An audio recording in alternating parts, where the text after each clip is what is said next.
In northern Nigeria, we do not tend to hold our leaders accountable. When things happen, you get to, let's leave everything to God. There are things you leave to God, and then there are things you get to handle yourself. And one of the things you get to handle yourself is bad politicians that you do not hold accountable.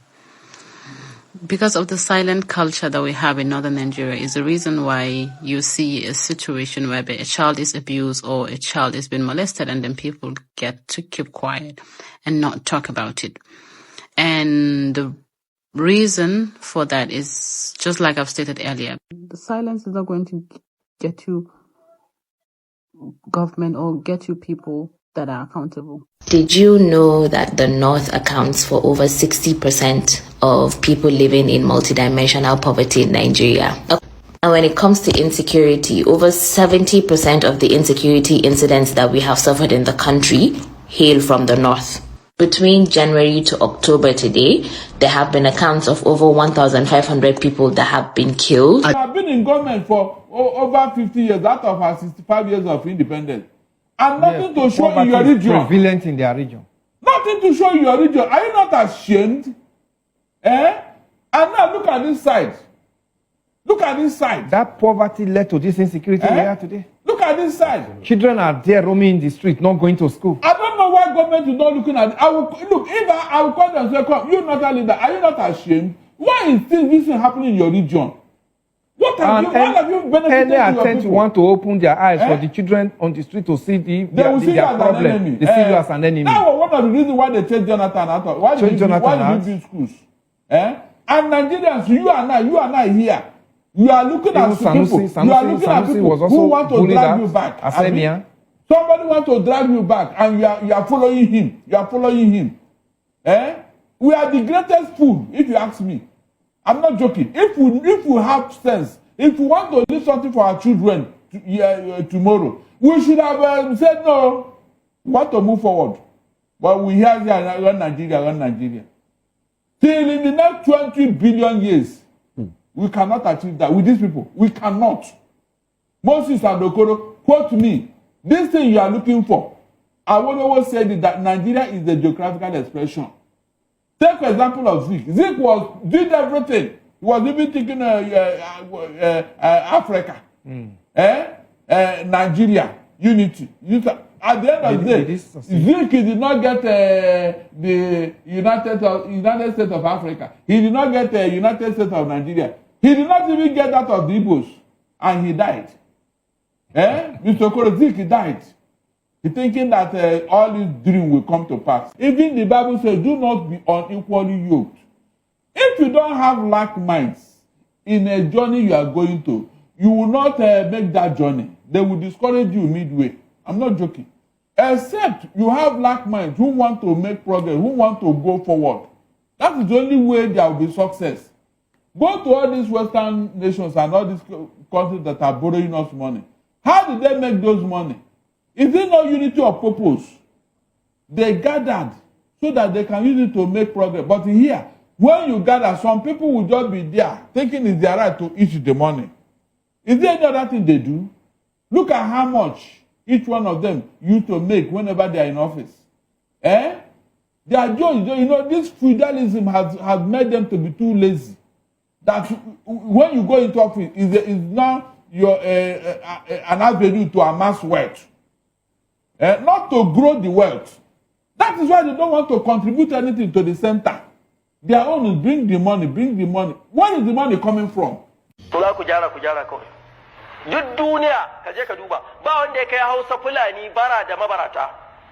Basically, he said there are more beggars in Hausa land than any community in this world. There are more Hausa and Fulani beggars in Nigeria than you will find anywhere in this world. Basically, he's saying of all the people in this world, the one community that has the highest number of beggars in this world are Hausa and Fulani. He then goes on to say he went to his friend's house who was fixing his house, and while he was there, he counted up to 50 children begging. He asked one of the kids, "Don't you have a dad? Where's your dad?" He said, "Oh, his dad is alive." He told him where his dad is. He said, "Why aren't you in school?" He said, "Oh, I wasn't put in school." And that's when he now says, remember I said something about benevolent dictator? He says, everyone in Nigeria is lucky he's not a politician. Because if he were a politician, every single parent who sends their child to Almajiri will be taken care of by the government. And that's exactly what I said. He said, it is a man's duty to bring a child to this world and take care of your child, educate your child, feed your child, raise your child, and especially your wife. And he said, if you cannot do that, go to family planning. If you cannot afford to take care of them kids, don't bring them. And then he now went and quoted Islamic scriptures and now said, it looks like all of you Hausas, all of you Muslims that are out here doing this shit, it's like you don't even understand the Quran.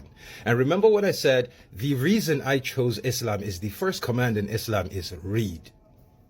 So I said this, 90%, 90 is too much, maybe like 85% of Nigerian Muslims are not going to see heaven, because in the Quran it says majority of believers that end up in hell will end up in hell because they followed the wrong leader. And the first command God gave to you is read. So on Judgment Day, you will go, oh Allah, I did this. My Imam said did this. I do this, do this, do this, do this. And he'll ask you, where do I say you should do that? Oh, my Imam said that, but my first command to you was read. So you refused to read what I said, and you went to go follow Imam that says strap a bomb and go bomb yourself. I'm glad this conversation is happening, and we need more northern imams to come out and say shit like this. What air do they breathe in the north? I need to know what air do they breathe in the north. Do you know that the Commissioner of Investment and Commerce in Kano State gifted 10 of his staff with bicycle? 10 of his staff with bicycle. No be juju be that. Like bicycle in 2026. Chinekenna. Hey! Chinekenna. Hey! Bicycle in 2026. Bicycle. This is why I always say that what people in other regions consider as development and investment, we in the southeast do not consider them as a development. Because imagine you giving someone from the southeast bicycle. Oh yeah, to go do gini can meji bicycle we me on ke meji we temaya kon ke meji we de waku, because I don't understand giving somebody bicycle in 2026. This is why I'm very proud of coming from the southeast. Alibu. Yes. I hope that commissioner is going to ride that bicycle to work too. I hope so, because he needs to lead by example. This message is not an attack on anybody or any tribe, but I want to ask my northern Nigerian brothers some serious questions. My northern Nigerian brothers and sisters, why is it that you have the highest poverty rates in Nigeria and your youths, or you youths, are still the one that celebrates the people that have left you in abject poverty? That's number one. Number two question is for every Nigerian that cares to listen. In the northern part of Nigeria, eastern part of Nigeria, western part of Nigeria, or southern part of Nigeria, where do you think they have more marginalization? Who is more marginalized in Nigeria? Is it the eastern part of Nigeria, or easterners, or the northerners? And this is another question for any Nigerian that care to listen. Which region have the highest level or the highest rate of poverty and uneducated unemployment in Nigeria? Is it the east, the west, the south, or the north? And this is back to you again, my northern Nigerian brothers and sisters. Why do you choose, right, to celebrate the likes of Farouk Ahmed, Malami? Let me just name just these two. Atiku is not a saint. He's not. But let's leave Atiku. Why do you choose to celebrate these two people? These are the most recent one. Why do you people see them as Messiah, as God? And you still come online to shout that you don't have development, that you are the poorest, that people are suffering in IDP camp and all that. But you choose to celebrate people that loot you dry, loot your parents dry, loot your children dry. Even your fourth and third generation, they have destabilized them. And you're still celebrating them. Why? May I know why? That a man can actually be accused of over 200 billion naira. Money that is enough to change his states. The educational system in his states will be changed automatically with that money. And you lot will gather on the streets in your place of worship. You are praying for him for God to deliver him from the hands of his enemies. It is well. Fadace-fadacen Arewa rashin ilimi ne ya kawo shi. Ba wai babu matsalan addini a ciki ba, ba wai babu matsalan kabilu a ciki ba, amma babban rashin ilimi da wayewa yana ciki. Idan ka duba wanda bai je makaranta ba, yana da sauki ko a addinance ko a tafiyar da rayuwa, yana da sauki a canja mar tunani, yana da sauki a gaya masa abin da zai yi, ba wai shi ya gaya ma kan shi ba. No. Wanda ya gama university yanzu baka isa ka je ka same shi, ko wanda ya yi diploma ko wasu kananan makarantun nan, baka isa ka je ka gaya mishi kawai ka shiga jeji kai ta kashe mutane kawai ya tafi, ya buge da gudu ya tafi ba. Kafin ka gan graduate a cikin waɗanda suke yaki ɗin nan suna kashe-kashe ɗin nan, ko waɗanda suke kidnappers irin kamar Fulani herdsmen ɗin nan, yana da wahala. Amma kuma da gaskiya akwai maganan rashin ilimi a ciki, babba. Wanda bai yi ilimi ba da sauki zaka canja tunanin shi. Masu ilimin suna using advantage na waɗanda ba su yi ilimin ba a canja tunaninsu. Na gwada wannan abun kuma ya yi aiki. I'm telling you this thing. Na gwada ya yi aiki, ba wai ina da ilimi ba, amma na gode Allah. Ba kowane abu zaka gaya min yau yanzu in ce ya to zan yi ba. No. I have to think about it. Mu faɗi wa kanmu gaskiya. Rashin sa yara a ilimin zamani munafurci ne, and I don't know, shi rashin adalci da zaka yi ma ɗanka shi ne ka sa shi a makarantar zamani. Rashin adalci. Welcome back to all the northern leaders. God is watching you and God is going to punish you because the poverty rate in your region has made your youth now to come out and be crying. Why are you not letting these people to rest? Is it that you are there for your own children alone? If you are there for your own children alone, when it comes to any election, just call your children back home. Let only your children vote for you. Let's see. Because this you are doing is causing a lot of issue to us. That is why whenever all this issue is here, people like Barrister Darlington, they won't let it go. If you guys now have calmed yourself down to listening to what Barrister Darlington normally tell you guys, I think northern region now will be more developed than even the south. But you people, just, I don't know if you people use something to block your ear from hearing what people are telling you people. I don't know.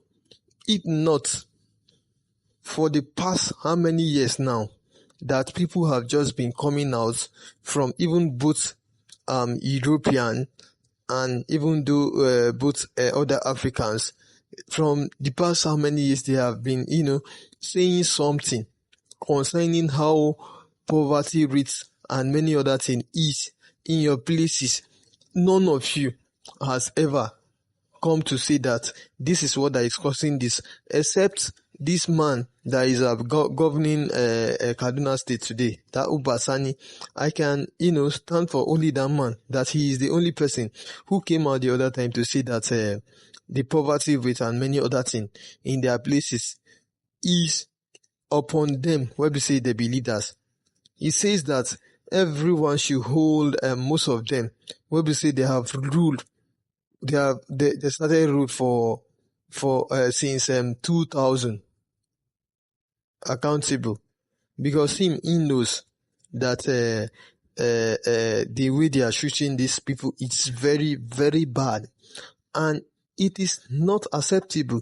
That is why he chooses to say the truth, but some of them they are matching the truth. Like the first lady says here. The first lady says that why some of them are scaring of saying the truth is fearing of being arrested. They don't want anybody to arrest them. That is why many of them are scared to say the truth, because if you go there, a lot of them, where we say they are ruling, I have told you guys that they are not Hausa. None of the Hausa is ruling, so it is difficult for an average Hausa man to come out to condemn anything that is going on. And these Fulani people, where we say their own people and or in power there, that are supposed to be to talk about this thing, they won't say anything because that is their own. If they start condemning their own, it won't make sense to them. So, what am I trying to say here? What I'm trying to say here is this. The Hausa, it's not as if we in the South, we are not listening to whatever thing you guys have been saying, because anybody now, we don't come out from the North to say something we don't know, say, okay, na pure Hausa, na they talk that truth. If not, bro, the way it is going in the North, you cannot see any youth of the Fulani. In fact, the Fulani youth, them, they even have time. That is why you, the Hausa, that have time for all this thing, need to start, bringing yourself more to politics, more than the way you have been doing. Because this thing now is your own problem. It is not a Fulani problem again, because them, their own youth, they don't carry them, go inside bush, and inside that bush, it's not as if they are not eating there.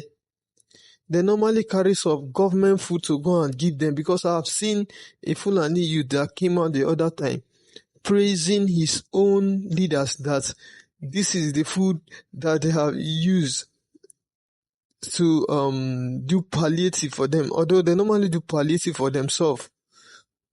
So he came out to say it loudly, and he was happy about it.